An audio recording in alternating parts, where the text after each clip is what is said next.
Alright, so we're sitting here with Paul from Cynic, and we're at the House of Blues in Anaheim. How's it going today? Good. It's going good? Yeah. This is the first day of the tour? Yeah. So it's just madness, huh? Kinda. Yeah. Pretty nutty. Where are you guys from originally? Miami, Florida. Sean and I are from there, and we've been in LA for, well, since '96. 96. So we came out, a while back. So you guys didn't have to drive very far today? No. Just down the street? Yeah. Cool. Well, definitely just tell us a little bit about the band and how you guys got started.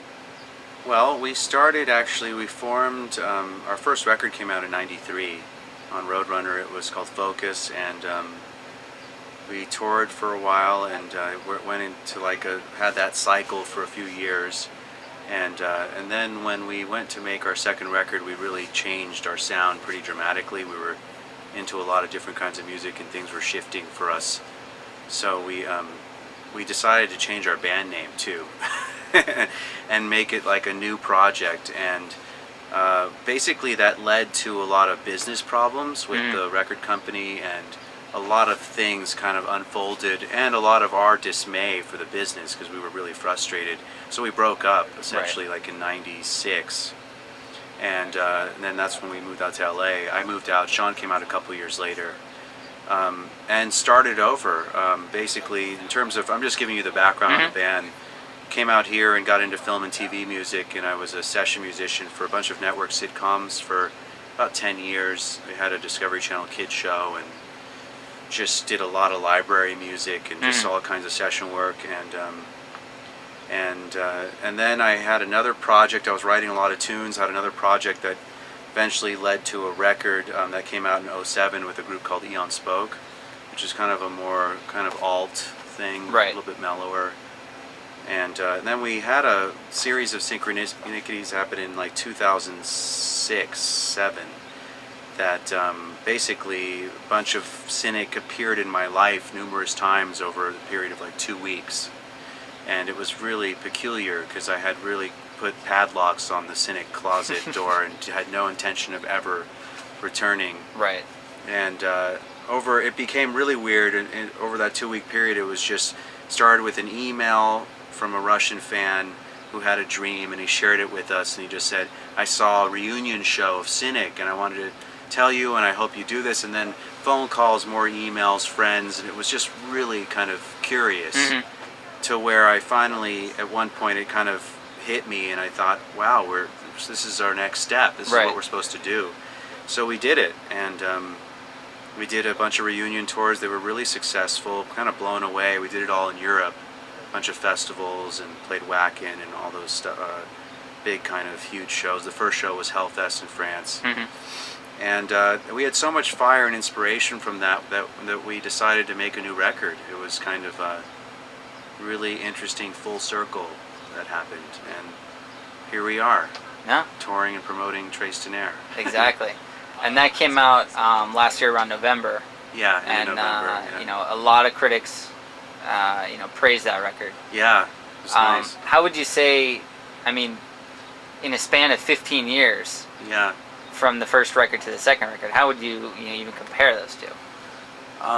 I don't really. It's funny because everyone wants to compare them, but I intentionally didn't even listen to it. It wasn't important to me at all. I was just all about trying to stay true to where we are now and where our heads are at. And at the same time, it feels like there's a certain kind of frequency that Cynic is tuned into, and I just had to kind of point my antenna in that direction, and boom, it was kind of all there. And it's like, oh, okay, I know how to do this, and this is what we've been doing since we were kids.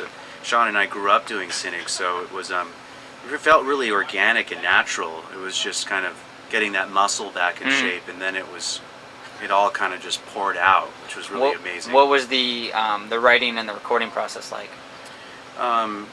Really amazing, actually. I'd never had this experience before, where over a 9-month period, which is curious again, it's like a pregnancy, the whole record was written and recorded, and it was just really intense. I was in an incredibly kind of ecstatic state creatively, and everything was just pouring out, and Sean and I just kept getting together and fleshing out the arrangements and stuff. But the songs started as really just sitting down with an acoustic guitar at the piano and just singing. You know, I kind of, for me, as a kind of old school songwriter, it needs to work bare bones before I take it into crazy prog land.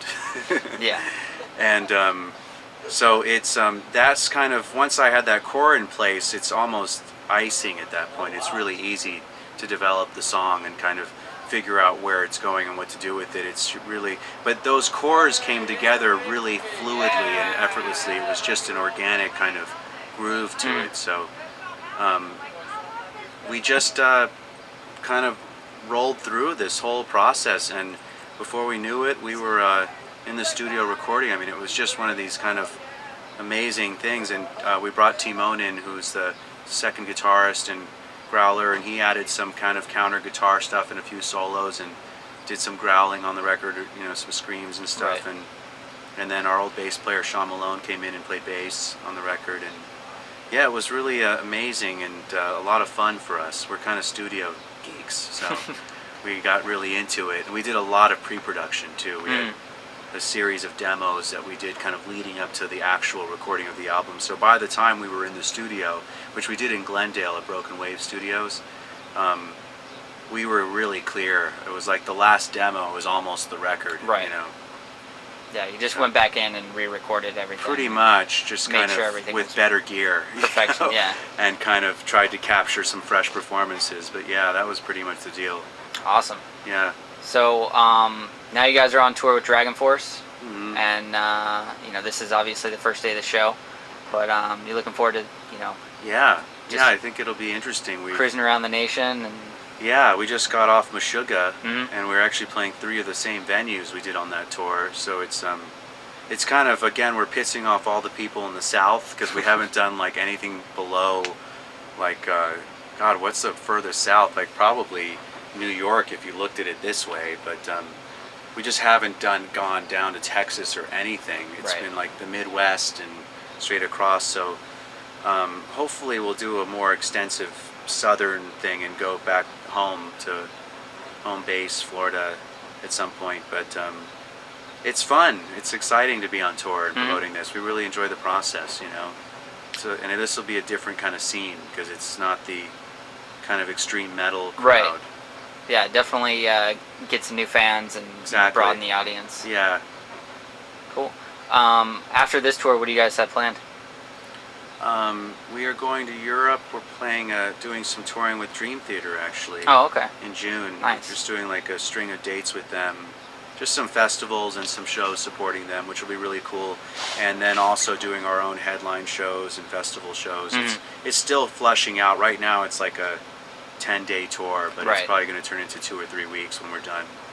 And that's for June. Is that part of their prog tour thing in Europe, or? No, that's just them doing headline shows.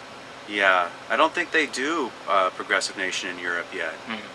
It'd be cool to get on that. Yeah, they should. They should, yeah. Yeah, we were too late to jump on board with this one. And I know that they had, they've got Dweezil, you know, with the Zappa thing, which is super cool. And from what I understand, they kind of wanted another band that would kind of be in that realm, which they got the Beardfish or something, or which is kind of more that vibe. And if they, instead of another metal band kind of thing, they were just trying to keep it balanced. Yeah, we saw them last year when they played with Opeth and 3, and that was amazing. That's cool. Yeah, they're cool guys. Yeah. You played with them before? Dream Theater? No, we've met them, but we haven't played with them. So yeah, that should be a good show. Definitely. Yeah, I'm excited about it. Yeah, hopefully we'll do some States touring with them too. That'd be nice. Yeah. Cool. Well, thanks for taking time. Cool, and thank you. You know, go ahead and plug the website. Make sure people know how to get in touch with you guys. Oh yes, cyniconline.com or MySpace Cynic Online. Fantastic. Well, and you know, have a great show and enjoy it. Thank you. Thanks again.